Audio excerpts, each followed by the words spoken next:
Chase Liaki with the Blue Futon. There's a movie in the theaters called King's Knight. Should you be a king or a knight? Let's find out. I think I'd rather just be a knight. King just seems a little too pompous. But who knows?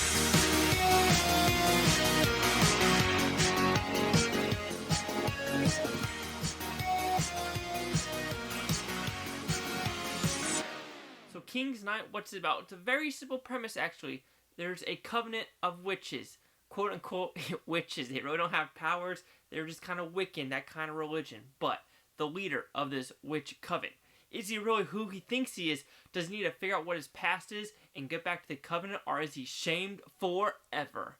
So with this movie, it is a very, very short hour, 20-minute movie. Simple premise, very low budget, and it has some good laughs, has a good story, and it keeps us going for an hour, 20 minutes, pretty through and through. Yes, is there some cheesy moments? Absolutely. Some humor doesn't work. Some humor does. Some stuff you're just like, okay, why is that in there? Okay, that looks a little bit too cheap. But this director only has directed and written one more movie before this called Tone Deaf, and that had Robert Patrick in it, and that was more of a gory one, while this one's more of a funny movie. So let's go with the negatives of this one, because I still think it's a funny, good movie. So the negatives, like I said, some of the humor doesn't laugh. Some of the stuff where you're just like, okay, that's kind of weird. I understand what you're going for, but it didn't really hit the punch, which I wanted it to.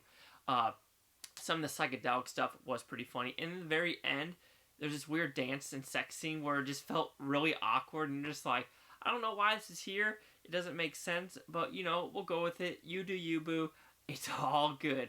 But we'll go with the funnies now. It's a funny movie on some levels. There's this, like, there's couples at this covenant, and one of them's a gay couple, which that arc of this gay couple is fucking hysterical of where it goes. Like, it is absolutely funny. And then last scene, I wasn't gay until now. It's funny. That is really funny. And then Andy Milonakis comes back. You remember Andy Milonakis from the MTV days doing that weird show that maybe lasted 2 or 3 seasons? Well, he's randomly back in this show.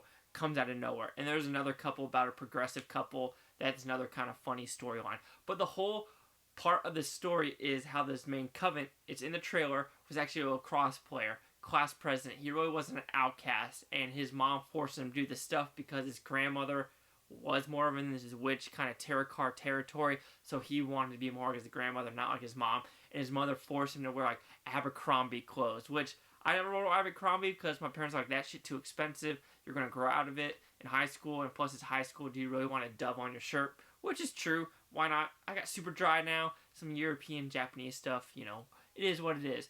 But overall, I think King's Knight is a fun, you know, hour and 20-minute movie. Don't expect a high budget. Don't expect anything just revolutionary. There's a fun pine cone and rock scene. Like, there's just a little funny shit in this movie. Like I said, this maybe cost $1 million to make.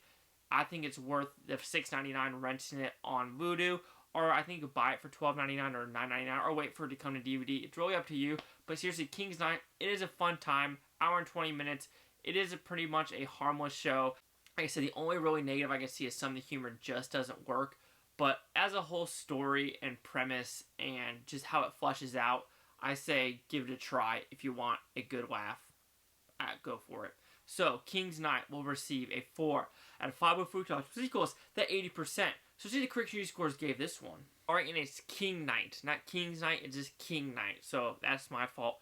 Critics, a 73% with 37 of them. It says there's fewer than 50, no audience score. But here is the critic consensus. King Knight's humor doesn't always land, but viewers who can pick up the movie's sweetly strange wavelength will be glad they tuned in. Abso-freaking-lutely, like I said, some of the humor was laugh out loud, and I was dying laughing, but some humor I'm like, so that kind of fell flat. But, I mean, do you expect a perfect movie to, like, laugh at every single joke? No, not so much, but this one does have more laughs than just more of like,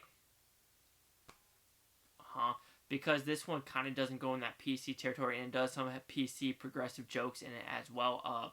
There's funny shit. That's all I'll say. 7380. Chase Lock with the Blue Futon. Like, comment, subscribe. Let me know what you think about this Blue Futon-topia. You Blue-Futonians, thank you for watching. Have a great day. Maybe this is the new Wiccan symbol. You know, the heart finger thing. I don't know. But anyway, I say look at these movies on Vudu and stuff like that are in theaters, like in the very, very small theaters.